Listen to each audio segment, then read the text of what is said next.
मंडली, आप सभी का ग्राम सेवा न्यूज चैनल में तहे दिल से स्वागत करती हूँ। ग्राम सेवा न्यूज चैनल महाराष्ट्र में भिवंडी, शिरडी, सूरत, नासिक, सोलापुर, बेंगलोर इन सभी शहरों में गुजराती के साथ साथ मराठी, तेलुगु और हिंदी माध्यम के द्वारा प्रसिद्ध हुए। आज ही ग्राम सेवा न्यूज चैनल को सब्सक्राइब करें, शेयर करें और लाइक। प्रश्न संस्थेत दिनांक 12 जानेवारी रोजी राजमाता जिजाऊ व स्वामी विवेकानंद जयंती मोठ्या उत्साहात साजरी करण्यात आली। संस्थेचे प्राचार्य सुरेश भालचीप यांच्या अध्यक्षतेखाली झालेल्या कार्यक्रमास प्रमुख पाहुणे म्हणून संस्थेचे व्यवस्थापन समितीचे सदस्य व ज्येष्ठ पत्रकार दशरथ वडतिले, किर्लोस्कर कंपनीचे प्रतिनिधी वडापूरकर, RTO कडील अधिकारी प्रतीक्षा नारायणकर हे उपस्थित होते।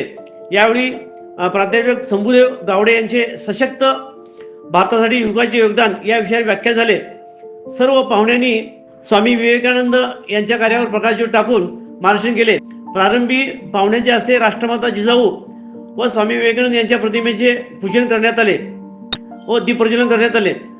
त्यानंतर प्रास्ताविक भाषणात उपप्राचार्य झंझणे यांनी संस्थेच्या प्रगतीचा आढावा सादर केला व त्यानंतर प्राचार्य भालचीप यांनी सर्व पाहुण्यांचे पुष्पगुच्छ देऊन स्वागत केले।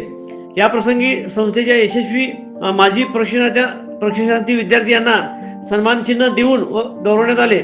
तसेच राष्ट्रीय युवा दिनानिमित्त घेण्यात आलेल्या स्पर्धेतील यशस्वी विद्यार्थ्यांचा प्रशस्ती पत्रक देऊन सत्कार करण्यात आला। गटनिर्देशक स्मिता शिंदे यांनी पाहुण्यांचा परिचय करून दिला, तर गटनिर्देशक SR गोलेकर यांनी आभार मानले। संपूर्ण कार्यक्रमाचे सूत्रसंचालन PM केंद्रे व SL शेळगे यांनी केले।